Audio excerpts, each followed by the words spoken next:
एक बार फिर से स्वागत करती हूँ मैं आप सभी का अपने इस YouTube चैनल महाभारत ज्ञान केंद्र पे, और मैं हूँ शिवानी सिंह बघेल। आज के इस वीडियो में हम लोग बात करेंगे हिंदी पोएट्री का जो 5वां चैप्टर भारत माता है उसके बारे में। इसके रचयिता है सुमित्रा नंदन पंत। तो इस चैप्टर को पढ़ने से पहले हम लोग सबसे पहले सुमित्रा नंदन पंत जी के जीवनी के बारे में पढ़ेंगे, क्योंकि जीवनी से भी प्रश्न पूछता है। यहाँ पे हम लोग देखते हैं कवि परिचय। प्रकृति एवं सौंदर्य के कवि सुमित्रा नंदन पंत हिंदी साहित्य के आधुनिक काल के छायावादी कवि हैं। पंत जी का जन्म यहाँ पे गलत दिया हुआ है, 1900 होगा। पंत जी का जन्म 1900 ईस्वी में अल्मोड़ा जिला कौसानी उत्तरांचल में हुआ था। इनका जन्म ध्यान में रखना है कि 1900 में हुआ था, अल्मोड़ा जिला कौसानी उत्तरांचल में। उनकी प्रमुख कृतियां हैं उच्छावास, पल्लव, वीणा, गुंजन, युगांत, युगवाड़ी, ग्राम्या, चिदंबरा आदि हैं। ये जितने भी उनकी कृतियां हैं ये सब आप लोगों को याद रखने हैं, क्योंकि इस तरह का भी क्वेश्चन पूछता है कि निम्न में से कौन सी कृति सुमित्रा नंदन पंत का है, तो उसमें से दे देगा। ऐसा भी हो कि 3 रहे और एक कोई दूसरे का लिखा हुआ रहे तो वो टिक करना हो, नहीं तो एक भी दे देगा कि इसमें से कौन है, तो आप लोगों को चूज करने हैं। तो आप लोगों को याद रखना है ये चीज़। पंत जी की अंतिम काव्य रचना लोकायतन है।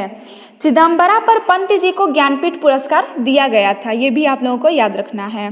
भारत माता कविता पंत जी के कविता संग्रह ग्राम्या से लिया गया है। ये जो भारत माता कविता है वो ग्राम्या से संकलित है, ये भी ध्यान में रखना है। इसमें बहुत सारे चीज़ जो है वो महत्वपूर्ण है एग्जाम के व्यू से, तो आप लोगों को याद रखना होगा। अपनी कविता स्टार्ट करते हैं और देखते हैं।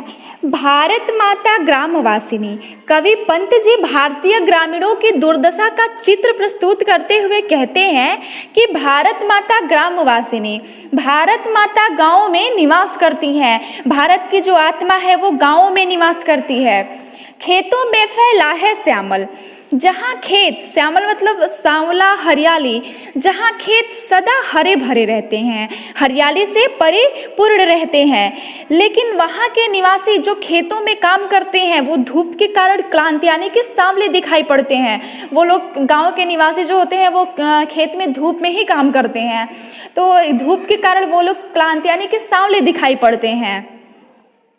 धूल भरा मैला सा आंचल। यहाँ पे कवि बता रहे हैं कि जो महिलाएं हैं वो खेतों में काम करती हैं, उनका जो आंचल है वो धूल से भर जाता है। जो खेतों में धूल उड़ता है तो इससे महिलाओं का जो आंचल है वो धूल से भर जाता है। गंगा यमुना में आंसू जल।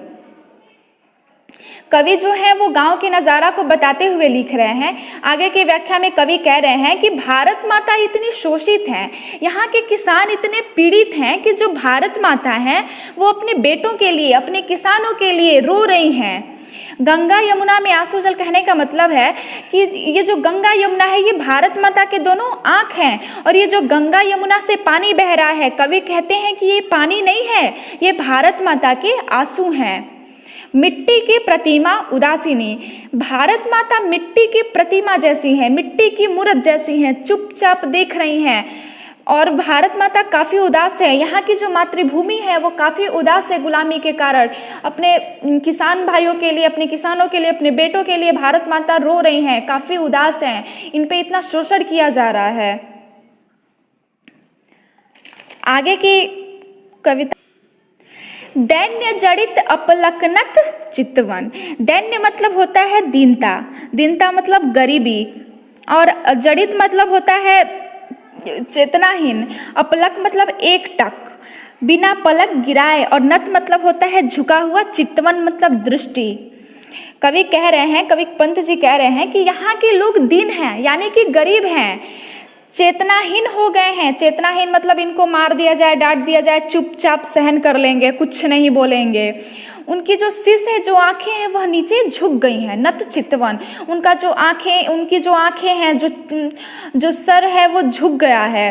कहने का मतलब है कि जमींदारों एवं सूदखोर साहूकारों के शोषण ने इन्हें गरीब, चेतना शून्य बना दिया है।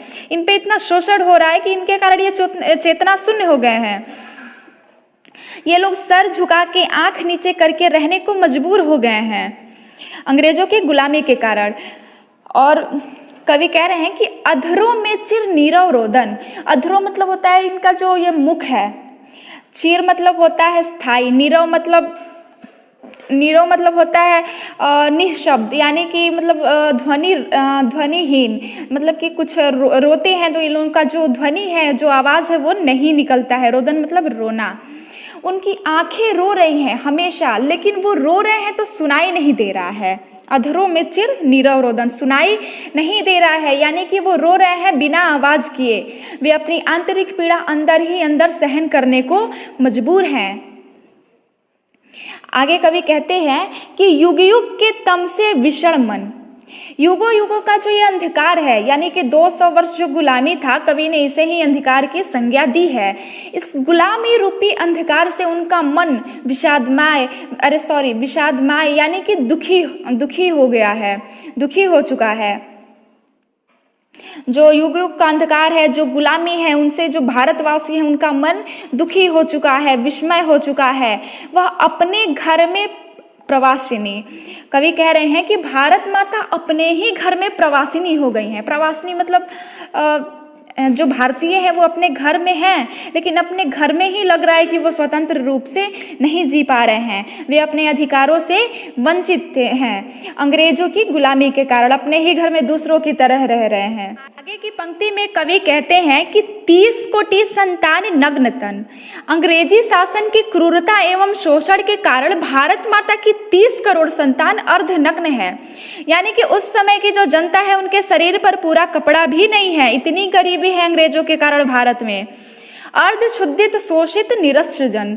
क्षुधित मतलब होता है आधा पेट खाकर, मतलब भूखा, आधा पेट खाकर जीवन व्यतीत करने को विवश है, भरपेट खाना भी नसीब नहीं है, अंग्रेजों द्वारा शोषित हैं, इनमें अंग्रेजों के खिलाफ विरोध करने की शक्ति नहीं है, निरस्त्र जन है, निहत्थे लोग हैं। मूढ़, असभ्य, अशिक्षित, निर्धन। कवि कह रहे हैं कि ये मूर्ख हैं, असभ्य हैं, पढ़े लिखे नहीं हैं, गरीब हैं, निर्धन हैं, उनके पास धन भी नहीं है।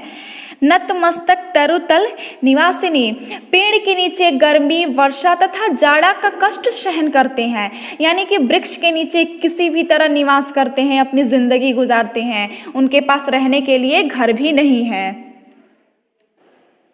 आगे की पंक्ति में कवि कहते हैं कि स्वर्ण शस्य पर पदतल लुंठित। स्वर्ण मतलब सोना, शस्य मतलब फसल, पदतल मतलब पैर के नीचे, और लुंठित मतलब होता है रौंदा जाता हुआ। कवि कह रहे हैं कि जिनकी पकी फसल सोने के समान दिखाई पड़ती है, स्वर्ण शस्य, जिनकी पकी फसल सोने के समान दिखाई पड़ती है, पर पदतल लुंठित, पराधीनता के कारण वे शोषण के शिकार हैं। कहने का मतलब है कि अंग्रेजों के पैरों के द्वारा भारत के किसान, धरती माता रौंदी गई हैं, किसानों के जो फसल है वो बर्बाद किए गए हैं। धरती सा सहिष्णु मन कुंठित, वे उनके हर अपमान, शोषण, अत्याचार आदि को सहन करते हुए धरती के समान सहनशील बने हुए हैं। सहिष्णु मन कुंठित, धरती के समान सहनशील बने हुए हैं, उनके अत्याचार को सहते हुए भी, अर्थात वे अपने जुल्मों का विरोध न करके चुपचाप सहन कर लेते हैं, कोई विरोध नहीं करते। क्रंदन, कंपित, अधर, मौन, स्मित। क्रंदन मतलब होता है रुदन, मतलब रोना, चित्कार, जो मतलब रोने पे चित्कार होता है। कंपित मतलब होता है कंपायमान।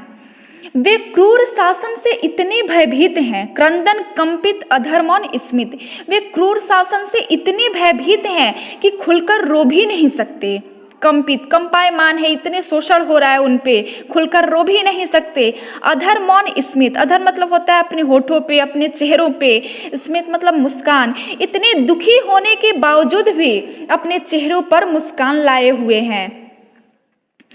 राहु ग्रसित शरदेंदु हासिनी, ऐसा लग रहा है जैसे शरद चंद्रमा को राहु ने ग्रसित कर लिया है। कहने का मतलब है कि आपसी वैमनस्य के कारण आज राहु ग्रसित अर्थात ग्रहण लगा, अंधकारमय है। यहाँ राहु की संज्ञा अंग्रेजों को दी गई है। यहाँ पे अंग्रेजों ने भारत माता की खुशियों को अंग्रेजों ने मतलब ग्रसित कर लिया है। भारत माता की जो खुशियां हैं, जो भारत के लोग हैं उनकी जो खुशियां हैं, ये लोग छीन लिए हैं, ग्रसित कर लिए हैं।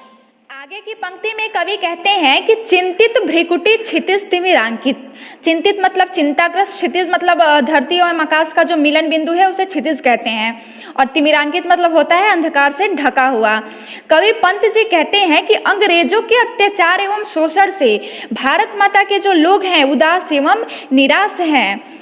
नमित नयन नभ बाष्पाच्छादित, नमित मतलब होता है झुका हुआ, आंखें झुक गई हैं, नयन मतलब आंखें झुक गई हैं और भारत माता रो रही हैं, और उनके आंसुओं से नभ बाष्पाच्छादित हो गया है, आसमान बाष्पाच्छादित हो गया है। आनंद श्री छाया शशि उपमित, कवि आश्चर्य प्रकट करते हुए कहते हैं कि जिसके मुख की शोभा, आनंद श्री छाया मतलब मुख की शोभा, जिसके मुख की शोभा की उपमा शशि उपमित चंद्रमा से दी जाती थी, जिसके मुख की शोभा की उपमा चंद्रमा से दी जाती थी। ज्ञान मूढ़ गीता प्रकाशने, या फिर जहाँ गीता जैसे प्रेरणादायी ग्रंथ की रचना हुई, उस देश के निवासी अज्ञानता और मूढ़तावश पराधीन हैं, ज्ञान के बिना मूर्ख हैं, पराधीन हैं यानी कि गुलाम हैं ज्ञान के कारण। आगे की पंक्ति में कवि कहते हैं कि सफल आज उसका तप संयम, कवि हिम्मत बढ़ाते हुए कह रहे हैं कि आज जो है भारत माता का तप और संयम दोनों सफल हो गया है। जो सदियों से शोषण सहा जा रहा था उससे हम लोग आजाद हो चुके हैं, भारत माता का तप और संयम सफल हो गया है।